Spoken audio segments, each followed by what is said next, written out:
stopping win. Let's head back to Shocks and Cyanide at the analyst desk. Thank you very much, Quick Shot. As we're joined here by Froggen and Krepo after that win, which safely puts Elements out of relegation territory for now, that is.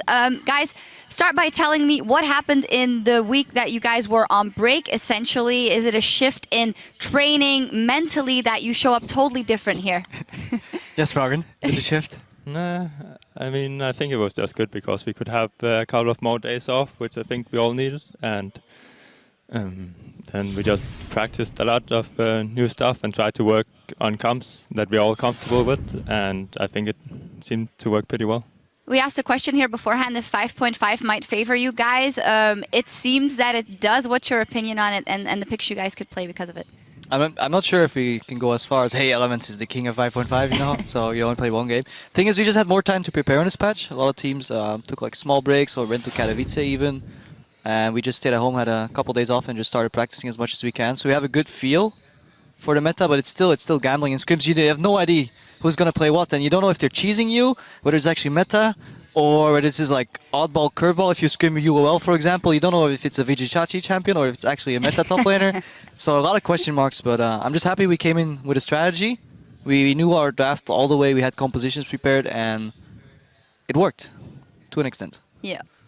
Froggen, do you think it gives you and Reckless particularly more room to do whatever you guys do to win the game when you have like a double tank front line to absorb all the damage and then you can just do whatever you want? I think it does give more room for us to deal damage, but at the same time, if we play with double tank, we have less damage than if we had like a carry top lane or something. I think it just depends a lot, and it depends what you're running it against too. In this game, for example, it's very easy just to pick Jinx, and then we just protect Jinx and try to kill everyone because they have to run through basically 3 tanky champions because Karch is kind of tanky too once he gets Hourglass and he has 3k health. So it just allows us to deal a lot of damage while we have a lot of CC on our team. Yeah, I guess the Nunu playing all the game on the bot side was part of the plan as well to get Jinx ahead and rolling. So. Yeah, it was. All right, so you talked about Jinx and protecting the Jinx. Let's get a replay up on the screen of a moment that Jinx needed protection because she did get hooked under the tower, but you guys turn it around. What's happening, Froggen?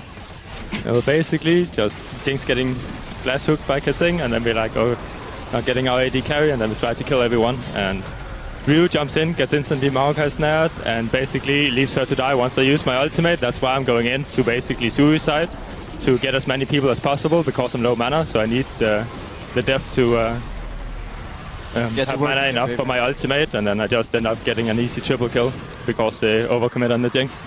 Actually, this is the first time I saw the top end of the fight because I was focused. Basically, me and Wicked were constantly looking at LeBlanc, not allowing her to flank because that was the one counter they could do. That's why the game was very slow at points because we just had to 100% be sure that she couldn't flank us. At one point, she found me, you know, when I was face checking full wards, and then it did show like how vulnerable we are to the LeBlanc. And having Cartus just go in, suicide, and then whenever LeBlanc W's out of the fight, she's always 50% HP. Having Cartus ulti come in then is really good for you, especially if it doesn't have Zhonya's yet. And I think that fight really snowballed the game. Yeah, absolutely. You guys just kept going from there. The Karthus pick, I do want to get back to it as it was so essential here as well. And you have talked about it a lot in the past versus LeBlanc, and it seems like you didn't pick for the lane, but somehow you did end up, he picked for the lane, but you ended up doing super well in lane as well as mid-game. So what happened? Basically, Karthus just on the LeBlanc one-on-one, and then they tried to camp me, and then I just went deep and I had my ultimate to help out. So. Like at one point I was up 23 CS, and then they started camping me, but I think camper dogs. Like going into the picks and bans, I'm like, okay, if I pick Karthus here, they're 100% gonna pick LeBlanc, and that's ended up happening because they would have too much AD if they pick Zed, which is like just makes the draft very easy and predictable for us. It's actually really good that Froggen drew aggro mid lane a lot because we screwed up bottom the way we did our Krugs. I'm not gonna say what happened, but something went wrong. I guess land jitters. So we came to the lane slower than they. And actually, I think Jinx Janna can really outpush Thresh Kog'Maw from the first wave if you have the creep even. But we were on 1 CS down, so we got pushed in early. So I was actually getting really scared. But then I looked at Froggen 20 CS up, and he's drawing direct side aggro. Shook was giving us the special camp treatment bottom to get us back in the game, and then we had these good fights. So it was a good feeling for once. Yeah. Also, you guys stopped H2K's winning streak. Was that, to help Cyanide out so the Fnatic winning streak would be preserved? Is that some collegial nod or? Yes, exactly. It wasn't at all to avoid possible relegation. Yeah, not just for at you, all. Cyanide. Thanks. Yeah. And actually, Cyanide had something to say to Crepo as well before the thing. Yeah, like I was really looking forward to seeing you on the desk because you're my idol in this analyzing thing, but I was afraid you guys wouldn't win a game, so I wouldn't get my chance, but I'm happy you guys made it. Thank you. Just got to work on your analysis. You should have known that we would come back. Well, all jokes aside, because as you said, this is very important for you guys to get away from relegation. The casters were actually discussing that maybe it would be good for you guys if you focus on the safe spot, maybe the 7th spot, knowing that you don't go to playoffs, but you also don't go out and kind of take it as a work in progress. But I'd love to know your vision on it. From my point of view, we should just take one match at a time because we haven't really won a lot lately. So it's more important that we actually win some matches than other teams start winning and losing and thinking so much about, oh, what if all this stuff happens?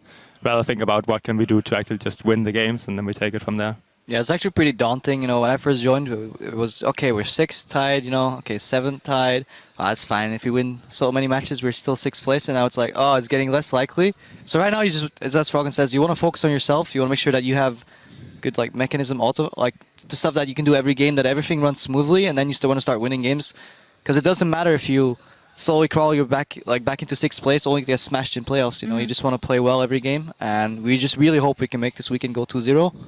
And the first step is made, so hopefully tomorrow the next step. Yeah, one game at a time. Congratulations, guys. Very nice to have you here. And great win. In just a few minutes, we'll be back with our final match of the day between Giants and SK Gaming. Giants, they need every win they can get to stay out of the reach of MYM. But can they pick one up versus the #1 SK? Stay tuned and find out. What is the sign saying? I cannot read it. I mean, let's go over everything again. He's turning away. Oh. The other one says, "Welcome, League of Elements." Welcome to the League of Elements. Oh god. Where everybody else is trash. Still alive on the back line as Ryu forced to go back to a clone. Kasing is the first one to drop as the tower takes out Froggen. But the Requiem should get more. Froggen is going low. Odoamne is about to go Mega now, but I don't think he'll have his ulti up. Exhaust comes out and Hyanan is trying to dodge the lay waste. What can H2K do? Wicked's gone in. There's 5 members on top of each other. The Mega Gnar throws everyone backwards. Odoamne is wreaking havoc. Oh, he's That's not going to recall. delay the recalls of Hyanan and Kasing. Nexus turret is down. The second one's about to fall. Elements are unseating H2K, dropping their 8-game winning streak and keeping their playoff hopes alive.